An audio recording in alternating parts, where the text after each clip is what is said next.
Okay. Alrighty, people. We are now live on my Twitter and the Fireside Knicks YouTube, and momentarily we will be on the Fireside Knicks Instagram as well. We're just gonna talk about really the Knicks game last night, which I think a lot of you figured I was gonna talk about. Um, we'll start with the good thing. They won the game. I think that's most important that they were able to find a way to still win despite what was a really ugly game against the Brooklyn Nets, who are tanking. The Nets have 17 wins on the year, are basically trying to lose games, and the Knicks won by 1 point. And honestly, they barely scraped away that win. They, had a very tough time shooting the ball. They were not really good shooting the ball most of the night. The defense was very solid. I'll give them that for certain, holding the Nets to under 100 points. But the offense really couldn't find anything. And once again, the slow starts just, continue. And again, I'm not going to come on here just to rip the team right now. I mean, they've won 5 games in a row. It doesn't feel like they've won 5 games in a row, but the reality is they have won 5 games in a row. So that's obviously very good. But those 5 wins have been very ugly wins. I mean, they were down 18 to the Jazz, down double digits to Golden State, blew big leads to the Pacers, and then, of course, the Nets last night when they were up 14 in the fourth quarter, and then they went on a 17-0 run. That's not encouraging. I'm sure the players feel the same way, that, despite the win, the process of how it went was not good. And, the players know that. I have no doubt in my mind they know that. But, off the rip, I think one of the big things that, as I just mentioned, it's the slow starts. This team, while they are very good at when they're playing at their best, right? They're obviously very good. They're one of the best teams in the league. I think they can beat anybody when, they're at their peak, if you want to call it that. But the problem that I'm having with the team at the moment is the complacency. It feels like that they're kind of playing down to their competition with this very weak schedule that they have right now. And albeit they've won each of these games, and I can only complain so much about that when they've been winning the games. What I can be upset about though is the way the process has been on the court, because I know the team is better than that. And the problem that I have with it when they have these slow starts, they get a little complacent, is that they can create bad habits, and those bad habits can carry over into the postseason, and that's something I really don't want. I understand. I'd rather them have these issues during the regular season than the playoffs. So I see one side of it in that regard, but the other way that I see it also is we're so close to the playoffs now that at this point you should kind of have an idea of what your team is, how you guys mesh together, what each other's roles are, and all that kind of good stuff. And it feels like that at times they're still figuring it out, which I get it. It's a first year head coach with Mike Brown. They're not going to always be perfect. And again, it's a long 82 game season. It's not going to be perfect. There are going to be nights where you just aren't making shots. You're playing in nail biters with teams you really shouldn't be playing in nail biters in, especially when the Nets come out like how they did yesterday, where they were playing really physical. I can credit them in that regard, that they came out playing really physical. They looked like they really wanted to win that game, and I credit them for that. I mean, the team has won. That team has won 17 games this year. They are destined to have a top 3 pick in the draft coming up. So I can respect that. But what I can't respect is the Knicks having mostly a healthy roster, albeit they didn't have Josh Hart and Landry Shamet didn't play most of the second half. So I get it, they were a little shorthanded, but that shouldn't be an excuse against the Nets team that didn't have Michael Porter Jr., didn't have Noah Clowney, didn't have a lot of their main rotation guys, and played. I think I saw some. The Nets played like 11 guys last night, and they were all in between 20 and 27 minutes, so they were basically just throwing anybody out there. I mean, that's again, I'm happy the Knicks won the game. I want to make that clear. But I think a lot of us can agree that the process could have been a lot better, that the way that they went about this game could have been better. Again, it's not always about how you start, it's about how you finish the game at the end of the day. But again, the slow starts can come back to haunt them in the playoffs. If they play a really good team in the playoffs, and I've talked about this many times, they're not going to let them get away with falling down by 20 or falling down by 15, whatever it is. They're not going to let them get away with that. The Knicks have shown a lot of resilience and fight throughout the season, and they have, of course, uh, in seasons past. But again, teams come out wanting to beat the Knicks. You can see it every time that we play against these teams. They come out with a lot of energy because the Knicks have a lot of expectations. The expectation is to reach the finals. That's not just like a oh, they could reach the finals. No, a lot of people are expecting the Knicks to reach the finals, which they very much easily can.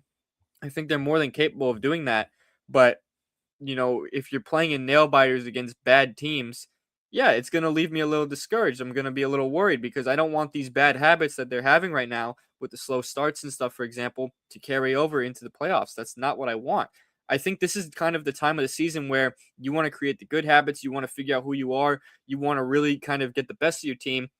Excuse me, so you can enter the postseason on some momentum, on some good vibes. And again, 5 wins in a row is really good, albeit they've all been against really bad teams. But wins are wins. It counts the same in the standings. 1 point wins count the exact same as a 50-point win in the standings. But again, we can look at the basics and say, oh well, they've won the game this by this that they won the game. It's great. They've been winning 5 in a row.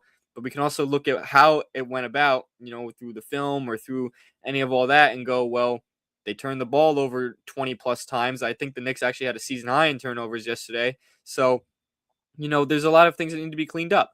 Do I think that this is like panic mode or any? Absolutely not. We're not panicking here. I mean, they've won 5 games in a row. They're on track to win over 50 games and get a high seed in the playoffs. That's great.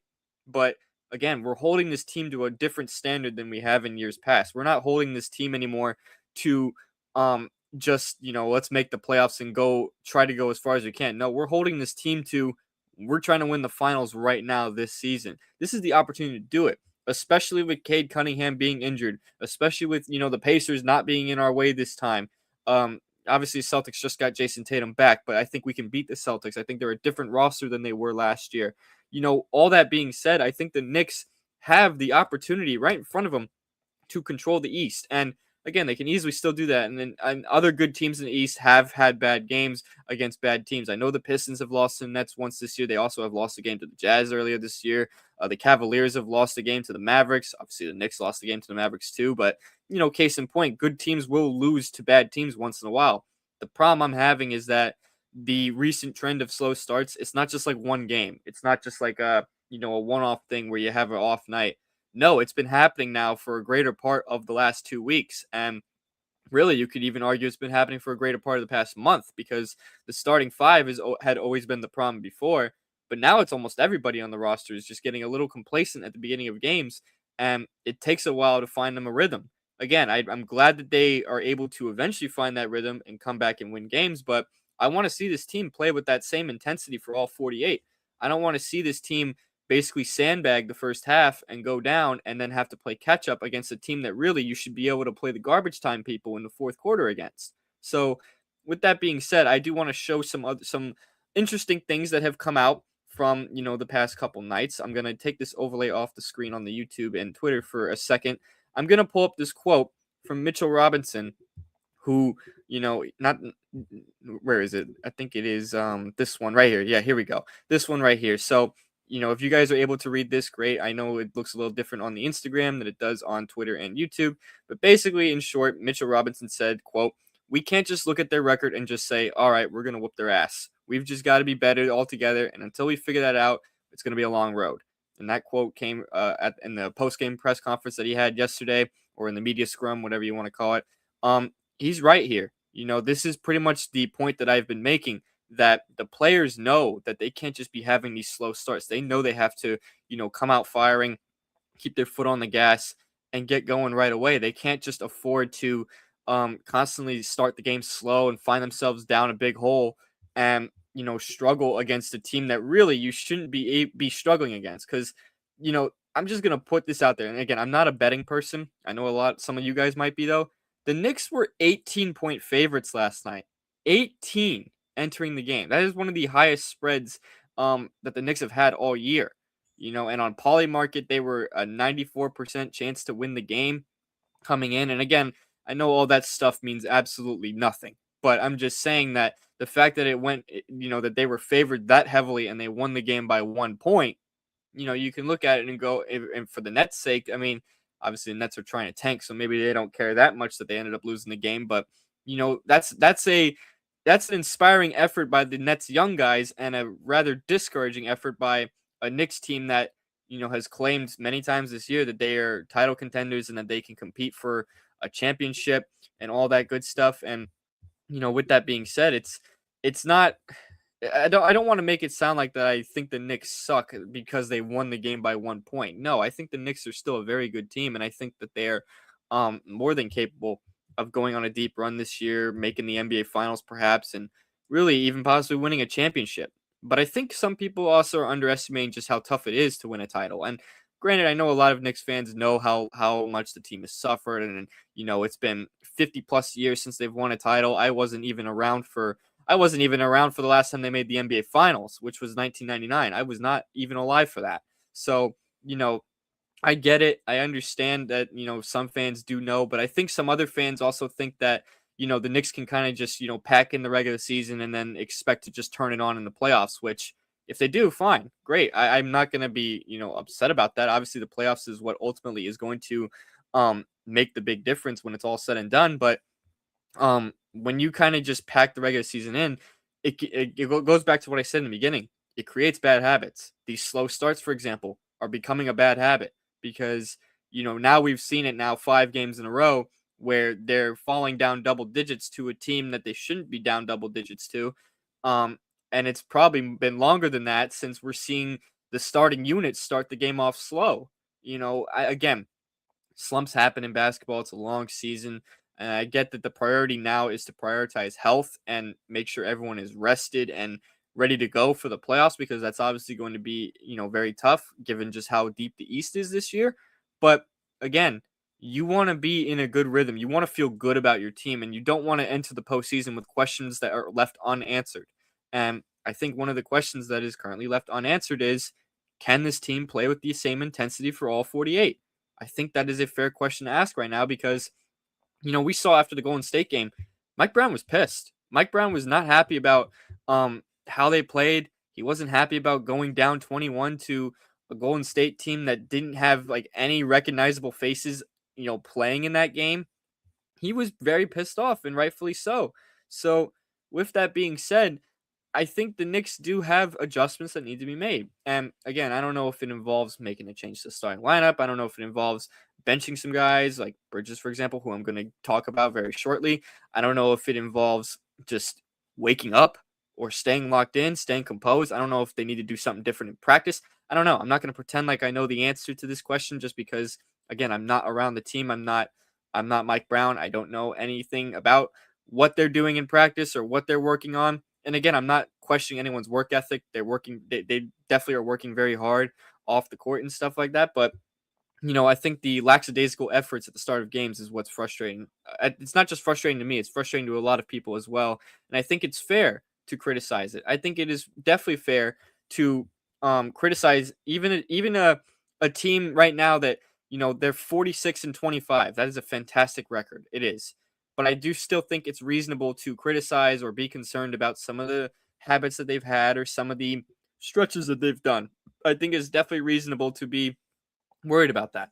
And back to what I was just saying before, I do want to talk about Bridges. So I'm gonna once again take this overlay off on YouTube and X real quick, just to pull up, something that I posted on the Instagram not too long ago and on Twitter as well. But it's Mikal Bridges in his last 8 games.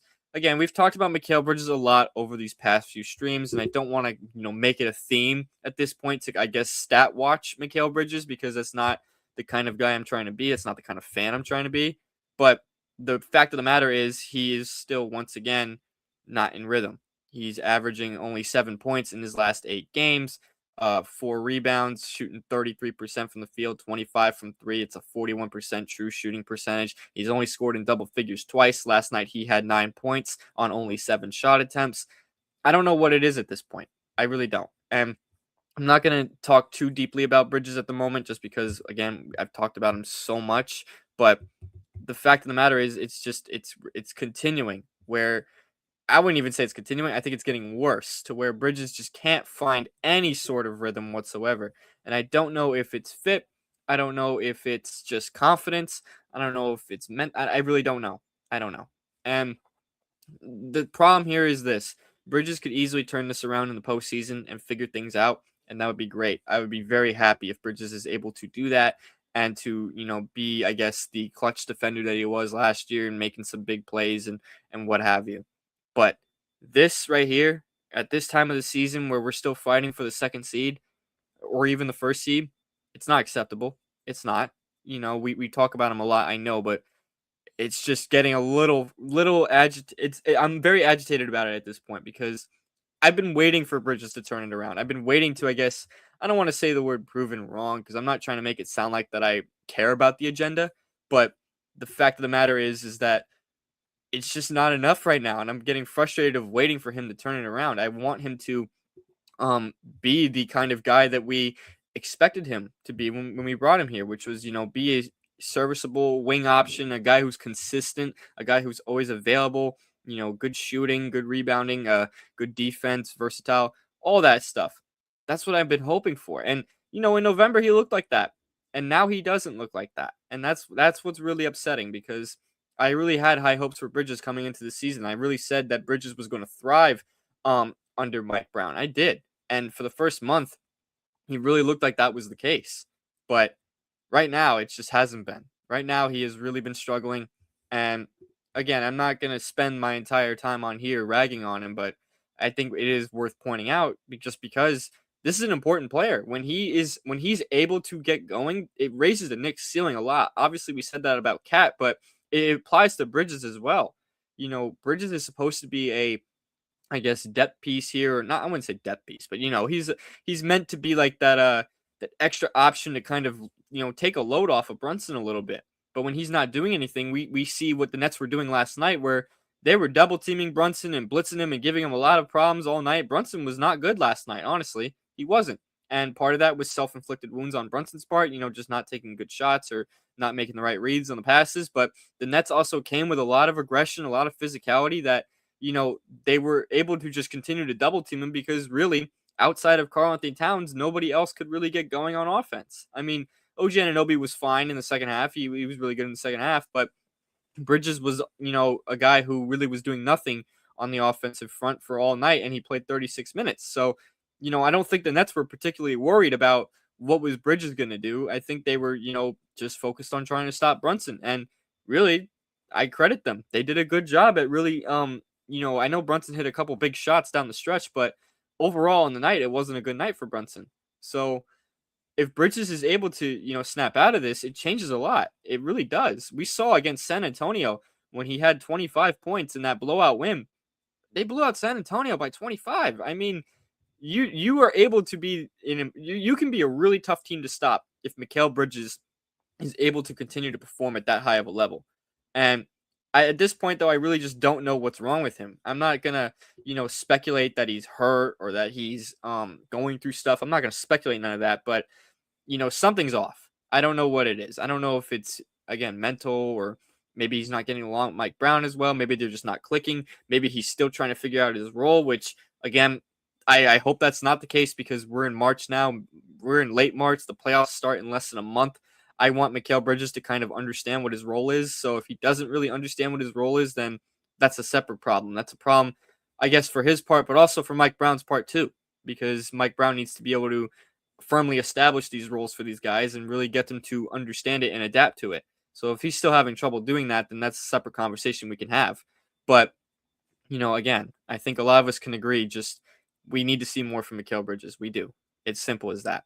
And I do want to pivot to kind of just one other talking point about Karl-Anthony Towns, and this is a good thing. I want to talk about him. He's been playing really well. He continues to play really well. He had 26 points and 15 rebounds last night while being questionable as well because his father was dealing with an illness, which I really hope everything is okay with him now. I know Kat said that he was at home recovering and that his dad wanted him to play in the game, so I respect Towns a lot for even coming through and stepping up to play, nevertheless play really well and be a key factor into the win. But, all that stuff aside, he's been playing really well since the All-Star break. He continues to be arguably the team's best player and most consistent player since the All-Star break. He's been a huge factor. And when he's at his best, it changes a lot for this team. It really does. It raises the ceiling tremendously. Someone made a very good point that Brunson gives you that kind of level of, like, he raises the floor, meaning like he's going to guarantee you some level of success in some way, but Cat raises the ceiling. Like, you will get success with Jalen Brunson, but you will be even better if you can get, obviously, Jalen Brunson being really good and Karl Anthony Towns being at his best. And credit to Towns as well, because, I really gave Towns a lot of crap in the first half of the year, especially about his defense. I mean, the shooting was not great, and we ragged on him for that. But of course, the defense, which has plagued him for pretty much his entire career, we gave him a lot of crap for that. Which, again, we're trying to win a title. I'm gonna if I need to be harsh on some criticism, I'm going to. Of course, we keep it strictly basketball. We don't make it personal here. But if I need to be bold on some things, I'm gonna do that. And he wasn't playing really good defense at the start of the year, but ever since then, he's really put in his best defensive season ever. And it's not even just for his sake. I think he's legitimately becoming a very solid defensive center just in general. He's fouling a lot less. He's making a lot of big plays underneath the rim. He's still rebounding at a very high level. I believe he's second in rebounds. I don't have the numbers particularly in front of me, but I do know he's one of the league leaders in rebounds, which is huge. That's tremendous. And he's showing some fight and physicality. And now that I bring up physicality, I want to talk about a quote from Nets forward Josh Minott last night, which a lot of you guys probably saw. I did post the quote on Instagram, but I'm going to also pull it back up on here. So I'm going to take this overlay off for a second and show you guys the quote. Josh Minott, and I got this quote from Eric Slater of Clutch Points. He posted the video on Twitter, so this is where I got it from. He said, quote, "I played with Cat for 2.5 years. I know him like this, and he doesn't like physicality. I love Cat, but he don't like physicality. That's my boy too. I hope this angers him." This is an interesting quote. I don't know. This is one of those quotes where it feels like a diss, but at the same time, it could also light a fire because, again, Cat played really physical last night against Brooklyn. So maybe the timing of this quote was not good. Maybe this wasn't a greatly timed quote by Minott. Again, Minott and Towns, I should point out, were teammates as he said in his quote, but they were teammates for a couple years in Minnesota, so they know each other very well, right? But again, I'm not saying that what Minott said is correct. No, I'm not saying he's right. But even if he's right or he's not right, whatever it is, I do hope that this even lights a fire more in Towns. And I don't. And again, maybe some fans will say, well, he doesn't have much more to prove. He doesn't have much more to show. He's been physical. Yeah, that's very true. He has been very physical. But again, um, when Towns is at his best, it changes so much. It changes so much. So if it can light a fire in him a little bit and make him an even better player, that's huge for us. And again, I know a lot of people took this quote, not in a great way. I know a lot of people took it as a diss, and I can see it. It feels like a sneak diss a little bit, but you know, it is what it is. The fact of the matter is, a lot of people have said this about Cat for a while, so I don't think this is particularly something new. I don't think this is like a kind of brand new type of revelation here. A lot of people have said for a while that Cat doesn't like physicality. He doesn't like being a super physical guy and all that stuff. And he always flops those fouls. He flails for them. Sometimes he's way out of position. I think a lot of people have said this about him for years. So I'm not gonna really think about this quote a whole lot. I know a lot of people were pretty upset about what Minott said about Cat, but I really don't think it's much to really look past after today.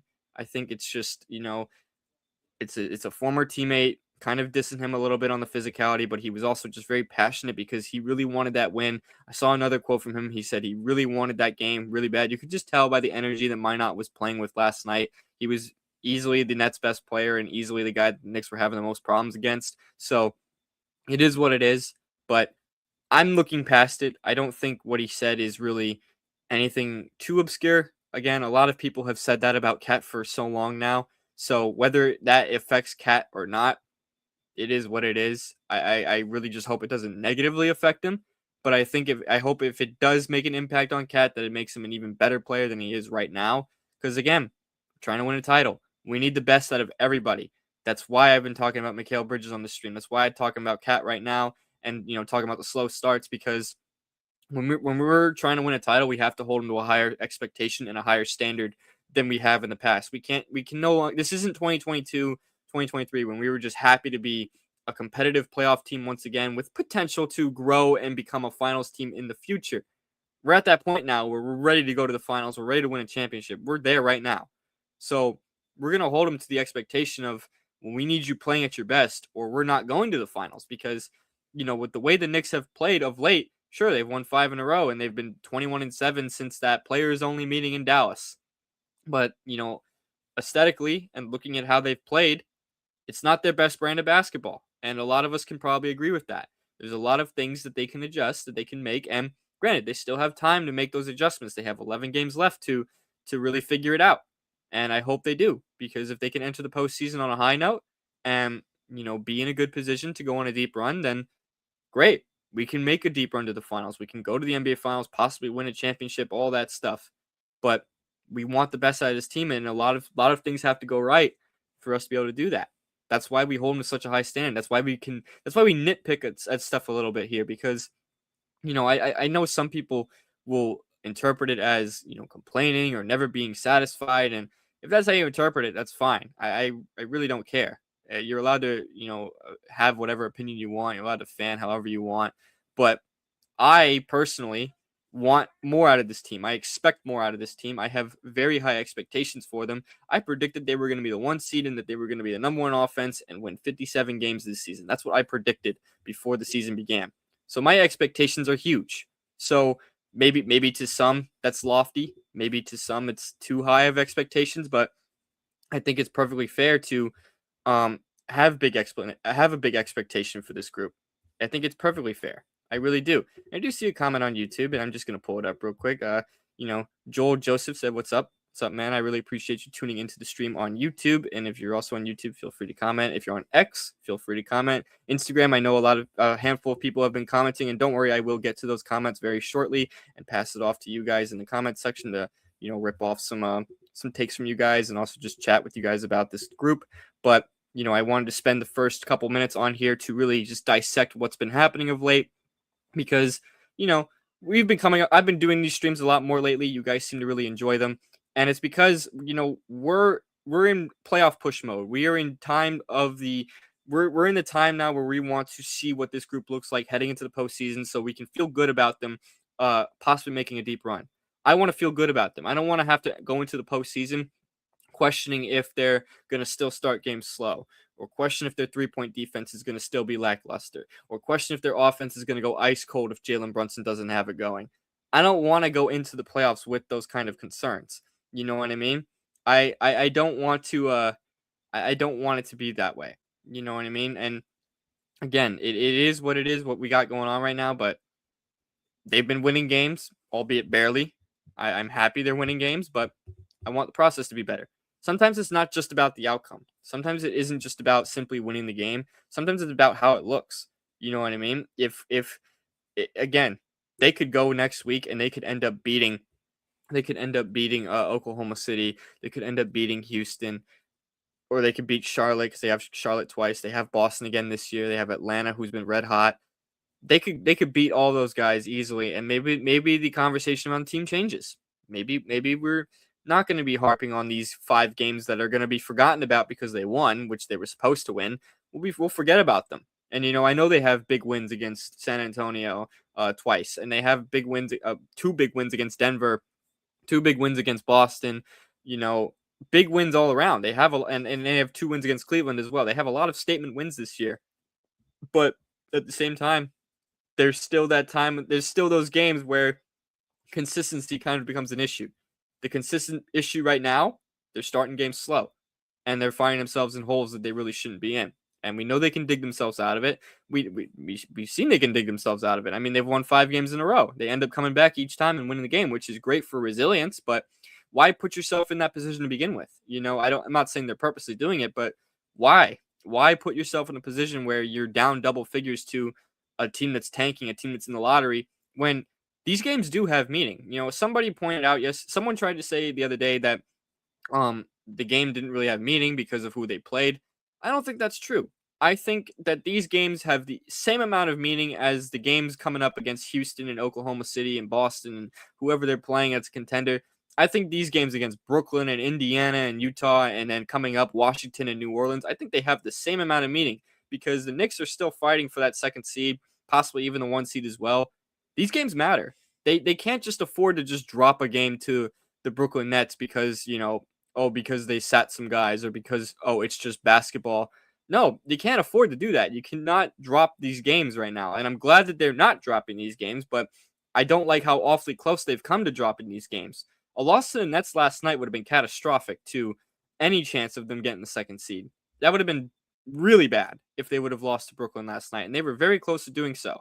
Again, it wouldn't have been, panic type of catastrophic, but it definitely would have been um, very bad for just the resume on the season and, of course, the expectations moving forward. I don't think a lot of people would start saying the Knicks are going to the finals if they ended up dropping that game last night to Brooklyn. So again, it's not always about what others think, but still, it's one of those things where we have the expectations placed on them and we need to live up to them. And maybe at times they have lived up to them this year, with those big wins that I mentioned before. But maybe at times they haven't when they're playing these bottom feeding teams down to the wire.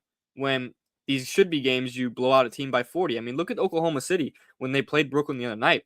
Brooklyn had 24 points in the first half or first quarter, excuse me, or whatever it was. First half, I think it was first half. Did I say first quarter? First half. They had 24 points in the first half. And again, Oklahoma City is much different than we are. They're a much better team than we are, but still, we're holding ourselves to that standard. We are expecting us to be on Oklahoma City's level. And I'm not saying the Knicks were supposed to replicate what Oklahoma City did. No, the Nets were going to come out stronger. They were going to come out a little more hungry for a win, given how poorly they played against Oklahoma City. But again, we're supposed to be in that same area as Oklahoma City. So we need to also show that kind of effort. We need to show that we belong in that conversation, that we belong in that type of area. You know what I mean? But anyways, I don't want to keep yapping. I do want to look at some comments on Instagram and stuff. I know you guys have said a lot of stuff, and I've been kind of just rambling for a bit of a half hour now. So I'm gonna, scroll up through the Instagram comments a little bit and take a look at what some of you guys have said, just to kind of look. Somebody said, "Do you want Mikhail to be traded this offseason?" It's a conversation we can have after the postseason, but it's just not looking good for his future. It's not. Somebody said, "Good luck in the playoffs if we're gonna play like this, especially Mikal Bridges." Yeah, I mean it's just true. Again, the team is very good. They've shown to be very good, but if you're gonna play bad and if you're gonna have games like this where you're just not really locked in all 48, good teams will make you pay for that. The Nets will let you get away with that. The Jazz will let you get away with that. The Warriors will let you get away with that. The Pacers will let you get away with that. The Pistons will not let you get away with that, though. The Celtics are not guaranteed to let you get away with that either. Even though it happened twice last year, it's not guaranteed to happen again. And Cleveland, I don't know if they'd let you get away with it. So, we need more consistency. That's all. That's all I can ask for. Someone said, "Yo, let's go Knicks." Yes, let's go Knicks. We are big Knicks fans here. We want the best out of this team, and that's why maybe at times it looks like we're complaining about this group, but that's not what we're trying to do here. We just want the most out of this team. We want them to be looking like a finals team. And if some of you guys interpret that as complaining, oh well. I'm not gonna tell you guys how to feel about it, but again, I'm not going to be all sunshine and rainbows and say, wow, what a win. We're going to the NBA Finals for certain because of this 5-game winning streak. I'm not going to say that. I don't believe that.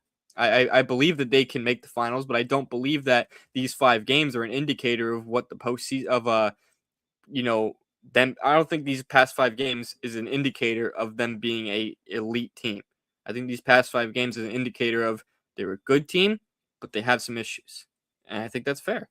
I think that's perfectly fair to say.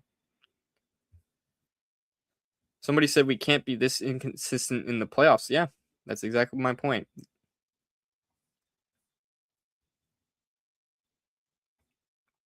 Someone said if we win tomorrow, we could take the second seed because the Celtics versus Timberwolves, and if they lose, we can win versus Washington or the Pelicans. Yeah, that's what I've been saying. Like the second seed is there for us to take. It's there. That's why they cannot afford to just play with their food and go down in big deficits to teams that they really should not be trailing this much by. Because granted, they've come back and won each game, but they can't afford to just continue doing that. It can't be that way.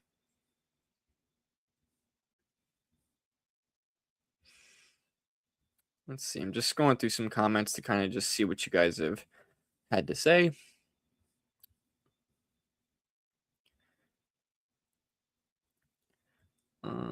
Somebody asked, Am I at all concerned about Deuce missing games coming into the playoffs fresh off an injury?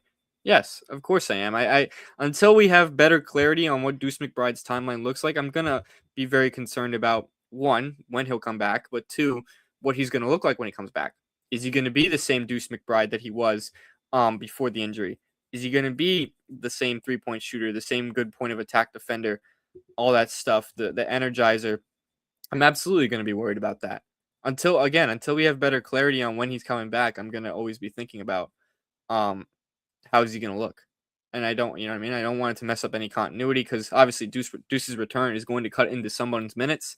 And that's still determined who it's going to be. Whether it's, I doubt Alvarado is going to lose a ton of minutes, but maybe Alvarado loses some minutes. Maybe Clarkson loses his spot, or maybe even Shamit loses some minutes. I don't know. It's gonna some. It will definitely impact a lot about the rotation and what is forthcoming whenever Deuce returns. But I did see the video of Deuce working out yesterday on the court before the game, and that's encouraging news. That's definitely good to see. So I do hope he's doing well on his recovery. Someone said, hope everything is okay with Cat. Glad he came out to play still. Yeah, I really hope Cat's dad is okay. Cat's obviously been through a lot. Obviously losing his mother during the pandemic and all that stuff. And it's just unfortunate. It's really sad. But I hope everything is okay. It seems like his dad's doing better. Hopefully. That's what, at least what I was reading yesterday. And Cat coming out to play, I'm glad he was able to still do that and play well at that. Because I'm sure that was very much on his mind.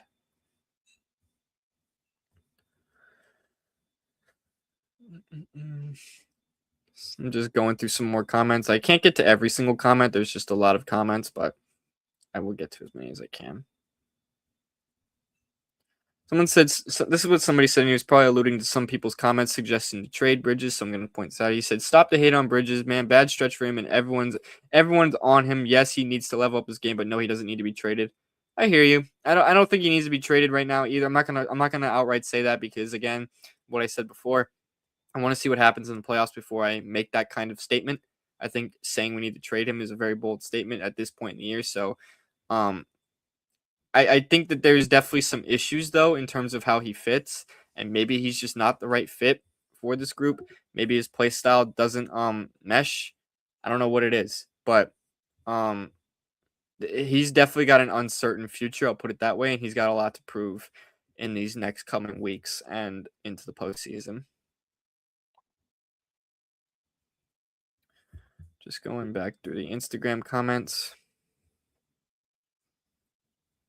Someone said, we know McHale has that level he showed against Boston last year. I just think the new system doesn't suit him as much.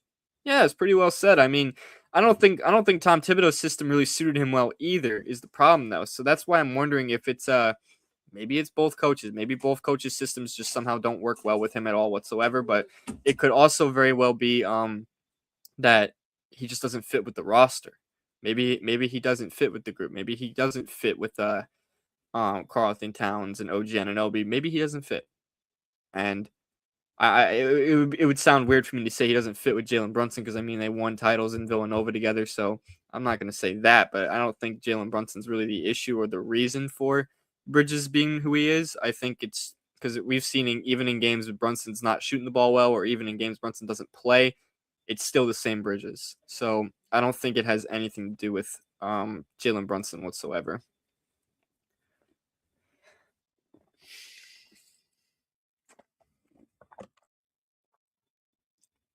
Somebody said this was our worst win of the season. Yeah, I think that's pretty fair. I mean, you only scored 93 points against the really bad Brooklyn Nets team, and held them. You only beat them by one, and it took. I mean, Cat missing those 2 free throws really had me nervous that they were going to mess up that lead and end up blowing it and losing. But thankfully, that didn't happen. Thankfully, Mitchell Robinson made a nice play on the inbounds pass that forced them to inbound it at half court instead of in the front court. And then for whatever reason, they inbounded the ball in the back court without a timeout. I don't understand that. That was one of the weirdest inbound sequences I've ever seen. So, we'll take it. I'm happy with the win, but we know the process can be a lot better. And I know I say that a lot, but it's just true. The process needs to be better. Someone asked, what do I think will happen with Bridges going forward? Should we start someone like Jordan Clarkson instead? Nah, I don't think they need to do that. I think starting Clarkson over Bridges would be a drastic move, kind of like a panic move. And I don't think Clarkson really should start either. I think him being a spark plug off the bench is the exact type of role we need him in right now at the moment. So we don't need to do that.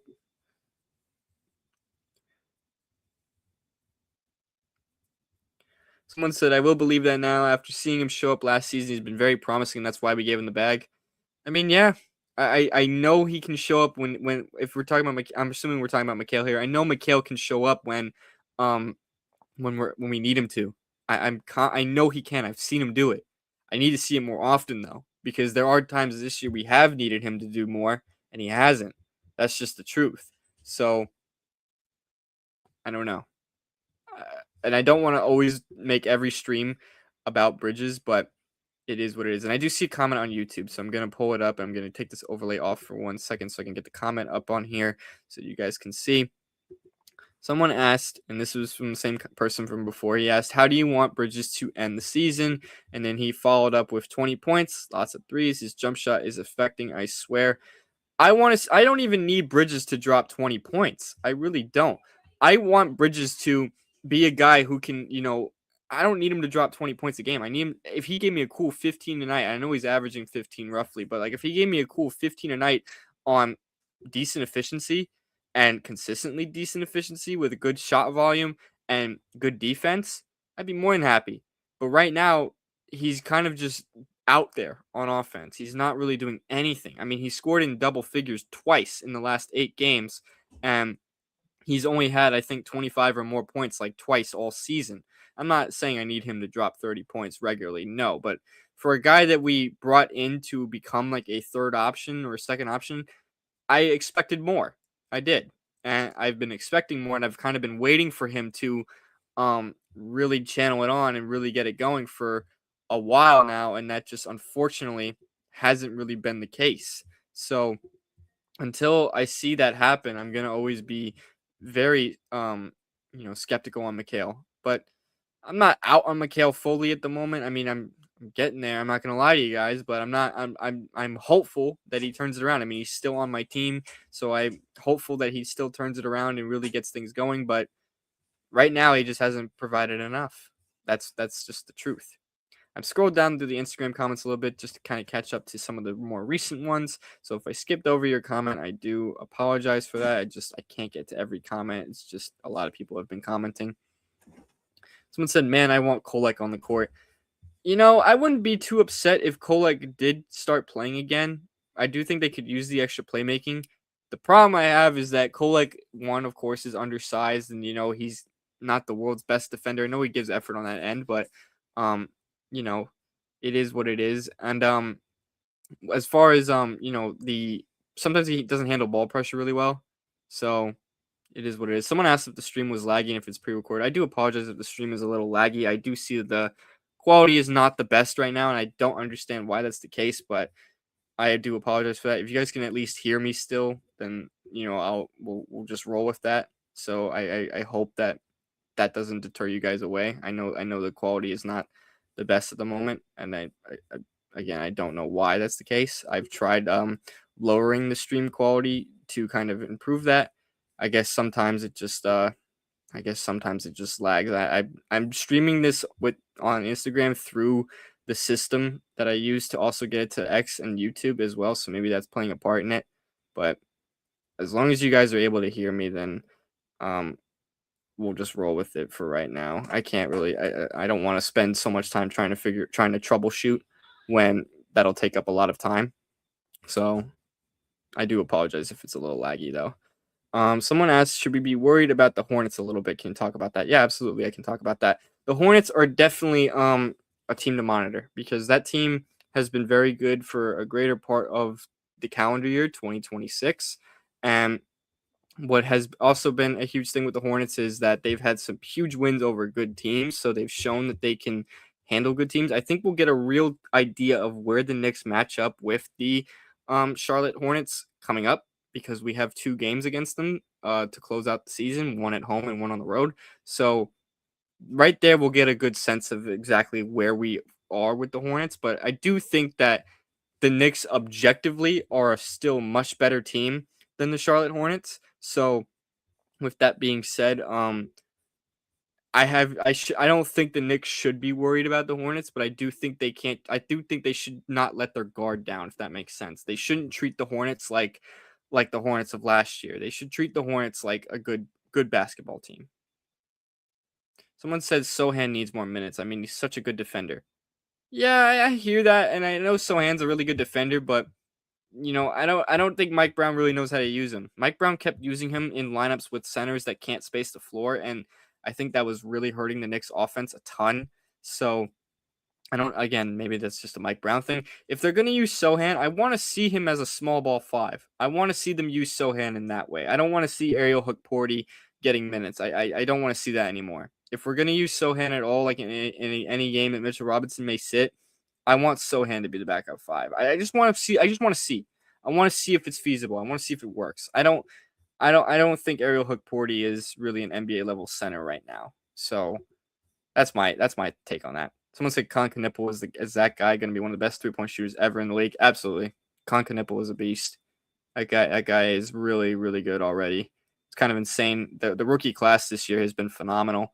Cooper Flag and Con Knipple. Those guys have been awesome.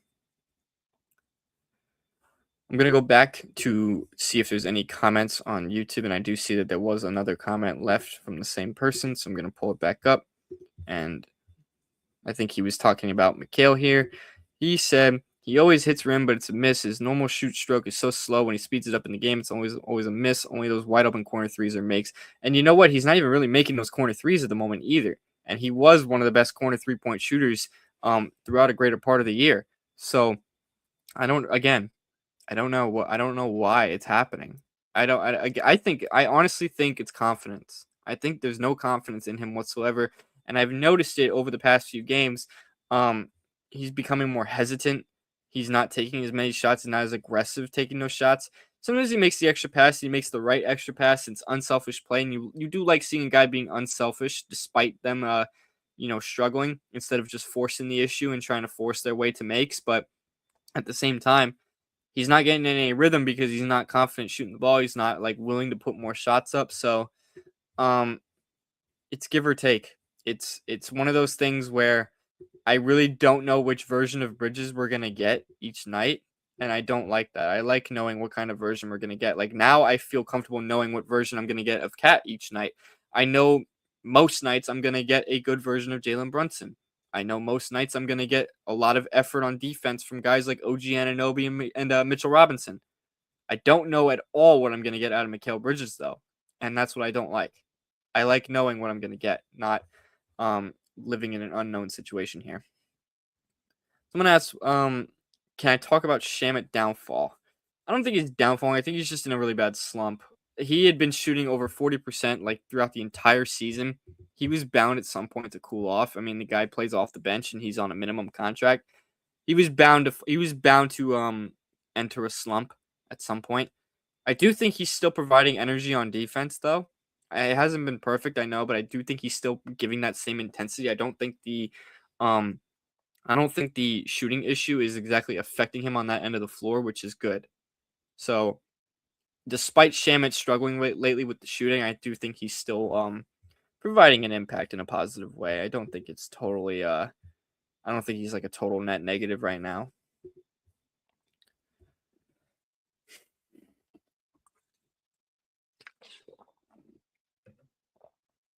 Someone said, I think Mo Diawara can be a great 3-and-D guy for us for the future. Yeah, I do. I think Diawara can be. I think Diawara has some game. I think the big thing Diawara needs to improve on is his finishing. I think he needs to get better at the finishing, and if he's able to do that, um then yeah, the sky's the limit for that kid. He's got a lot of game to him, and he's only 20 years old. I'm not too upset either though that Mo has lost his spot to Jordan Clarkson at this time. I do think playing the hot hand is the right way to go.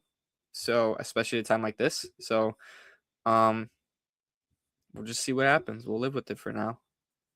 And again, guys, I know the quality of the stream is kind of buggy, so I do apologize if it's tough to really see me, but if you guys are able to at least hear me without it sounding muffled or anything like that, um, we'll live with it. I know it's not ideal, but I can't really do anything about it. I've done everything I can to prevent that kind of stuff from happening. Sometimes Instagram likes to trip out and start, giving this crap quality, and sometimes YouTube and Twitter does it as well. And I'm literally streaming this.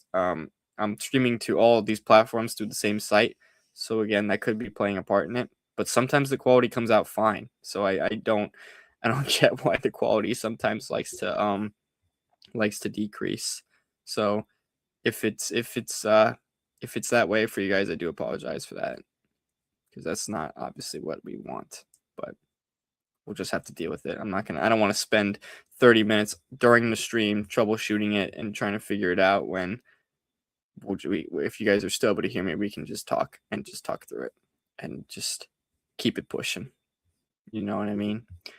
Let's see what else you guys have said, though. Someone said Mikal isn't having a good period since the last game versus the Spurs. At least Cat is playing real basketball with a consistent double-double last night. Yeah, pretty much. It's been tough since Mikal had 25 against San Antonio, and Cat, as you just mentioned, has been really starting to be more aggressive inside the paint, which I like to see. Obviously, I want to see him shoot the ball because that's his strength, but him being physical and getting in the paint and playing more like a true center is huge. It's good for his confidence. It's good for a lot of different things. Seeing if there's any other comments on YouTube or X, and I don't see any new comments at this time. For those who are watching on Instagram, I will answer a couple more questions or a couple more takes that you guys have to say, and then I do think we'll wrap up the stream very soon. I just wanted to come on here to talk about that game, last night against Brooklyn, which was very ugly, and the past few games have also been very ugly, but that's not gonna make me say that the team stinks or the team sucks. No, I just think that there's a lot of room for improvement. And I think for a team that is chasing a championship, there's always room for improvement.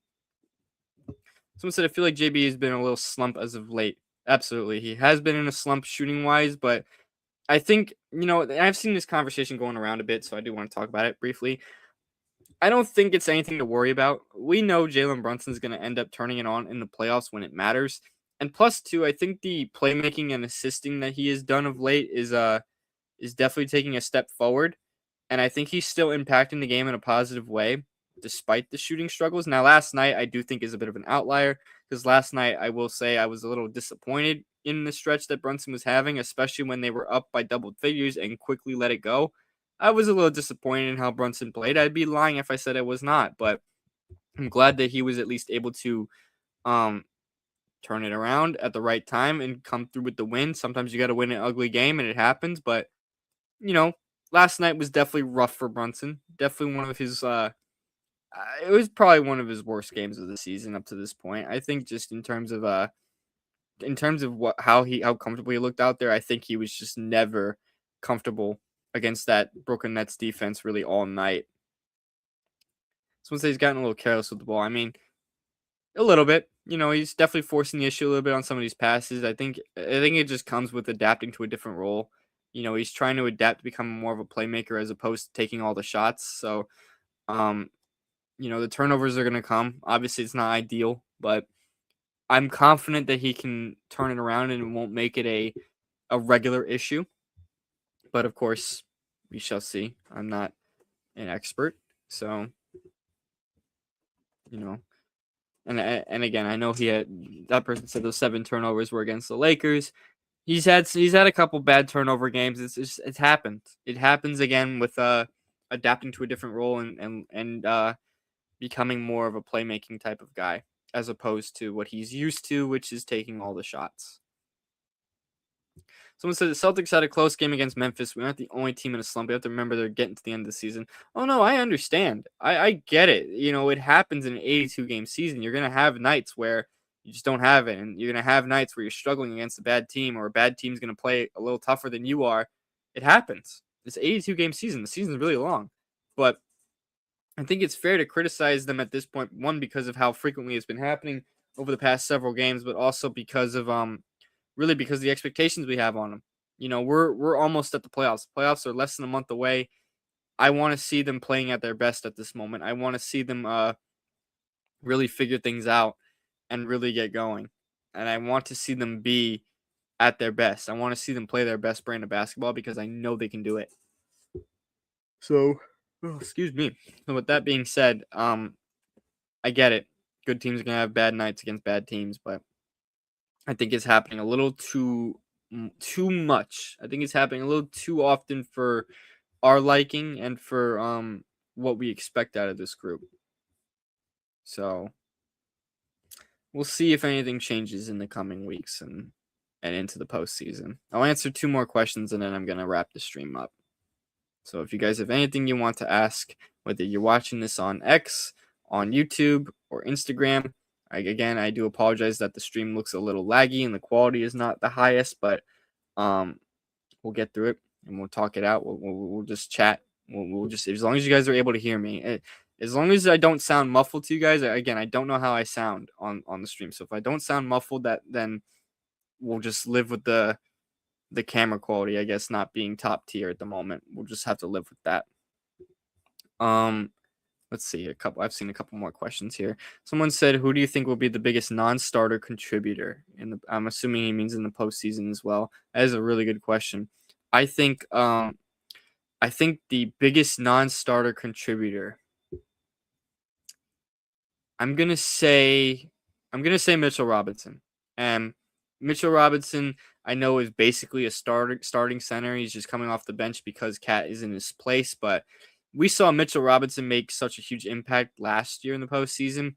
He was probably the team's most impactful player in the Boston series.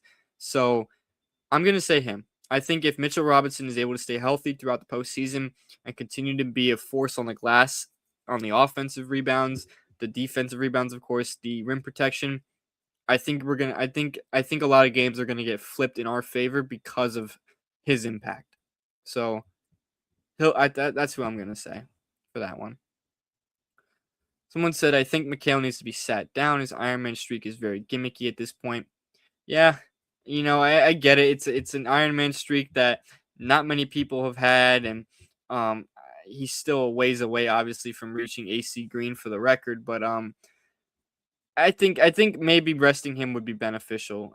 Whether it's, again, I don't know if the issue is mental. I don't know if he maybe is dealing with an injury. I'm just throwing stuff out there. I'm not saying he is, or if there's something else going on. Maybe sitting him for a game would get his head right and really get him to kind of lock in a little bit, because we need him at his best.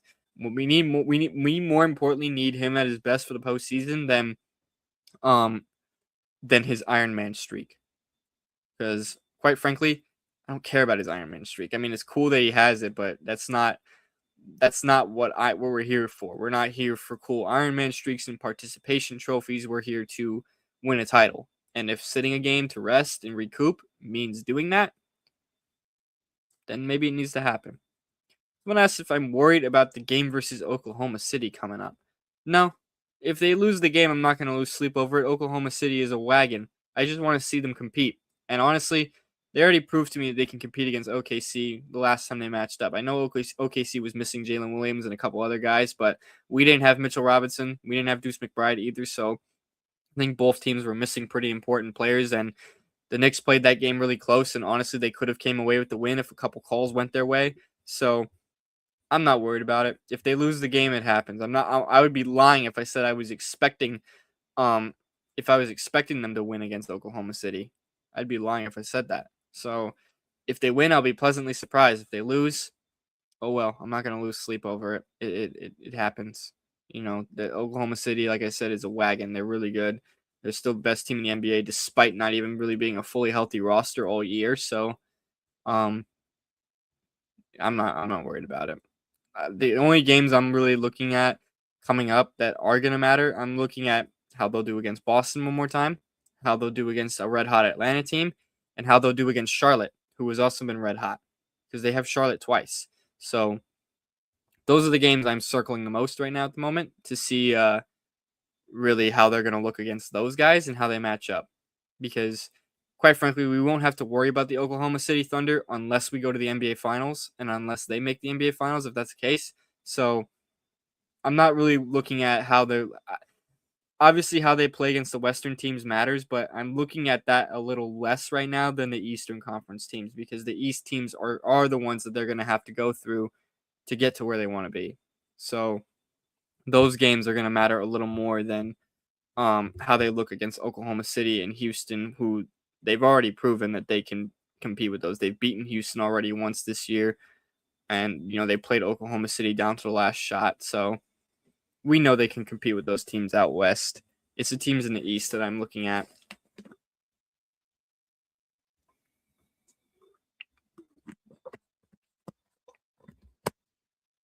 Somebody asked who would we face in the playoffs. Well, right now the Knicks are currently the 3rd seed, and since you brought it up, I will take a look at the standings right now to see who the 6th seed is. But that's who we would play. So right now the Knicks are the 3rd seed, and right now Orlando is the 6th seed. So if the season were to end right now, we would face the Orlando Magic in the first round. The Knicks I believe, went 2-2 against the Orlando Magic during the regular season. I believe that's what they went. I can't confirm or deny that at the moment, but either way, I think the Knicks should be able to take down the Magic. I think the Magic are a good team, but I think they're very beatable. There really should be no reason the Knicks would have an issue beating Orlando, but they can't let their guard down again. Orlando is a good team.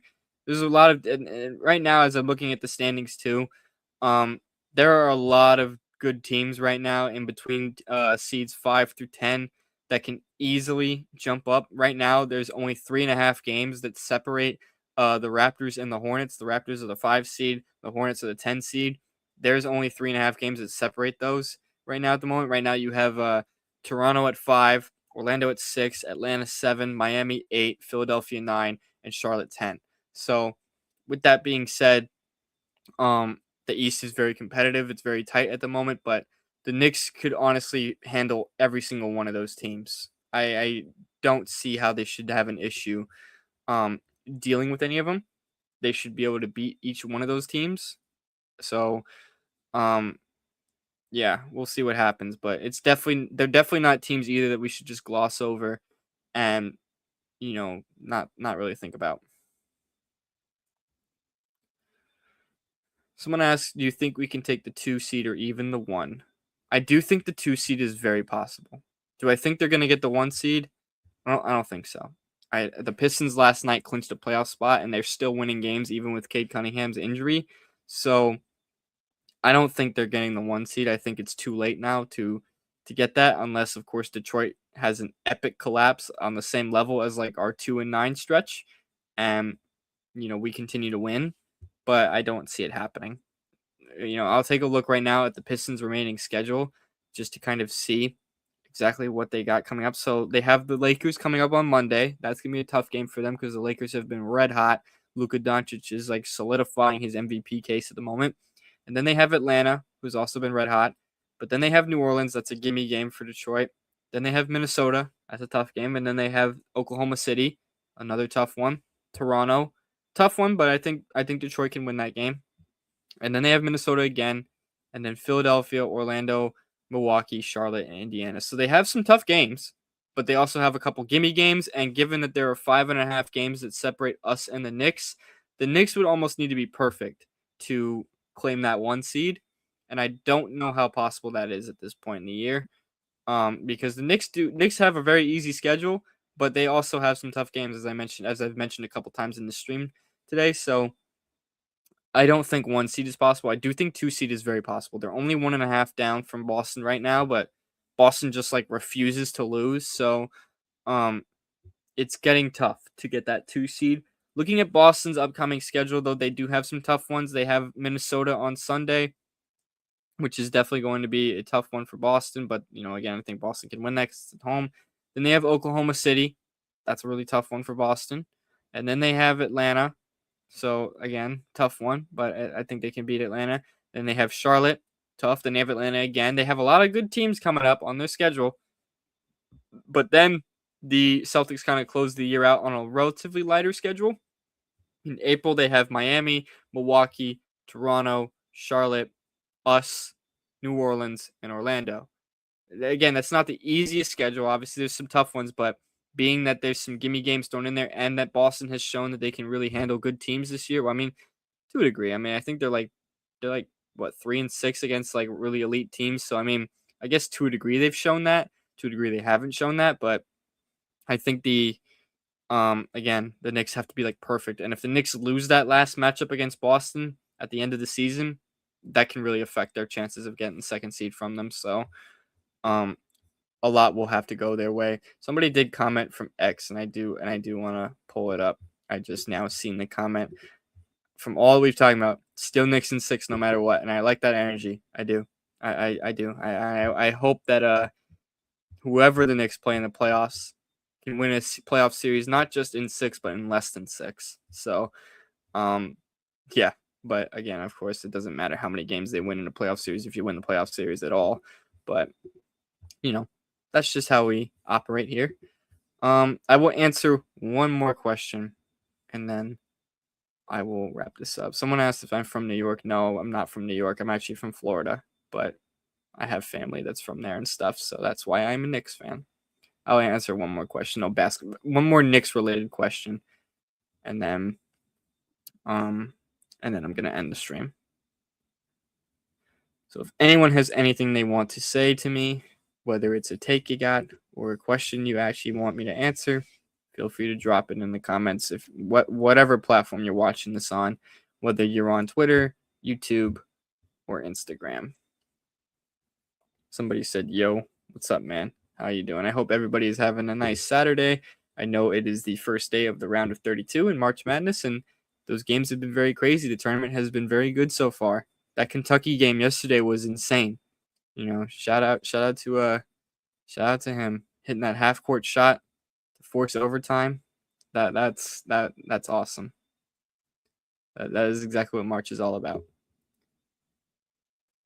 So this is a very general question this person asked. Now this is a good one we can wrap it up on. He asked, "What's happened with the Knicks? They've been very inconsistent." Well, it pretty much, back from what I said in the beginning of the stream, and it will kind of tie it back here to the end of it here. It's the slow starts. They get complacent when they're facing these bad teams, and they're creating a bad habit to where they're starting the games off really slow. They're not getting going. They struggle to find the intensity that they play at the end of games. They're struggling to find that same intensity at the start of games, and that's something that needs to be fixed. Good teams are not gonna let them get away with doing that. So need to find some sort of rhythm before the playoffs. That's really the goal here.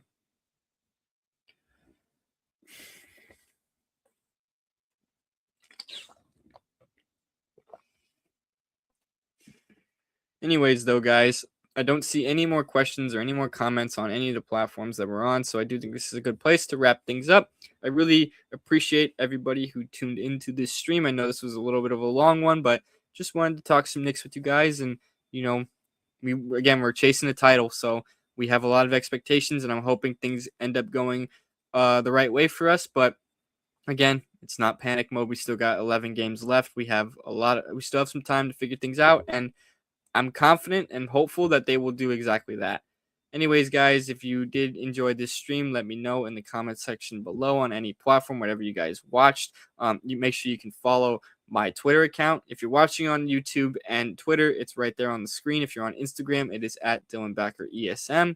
You make sure you follow Fireside Knicks on every single one of our platforms. We are on TikTok, Twitter, Instagram, Facebook, YouTube, every platform imaginable. Make sure you leave a like, comment, and subscribe. And I'll see you guys in the next episode of Fireside Knicks.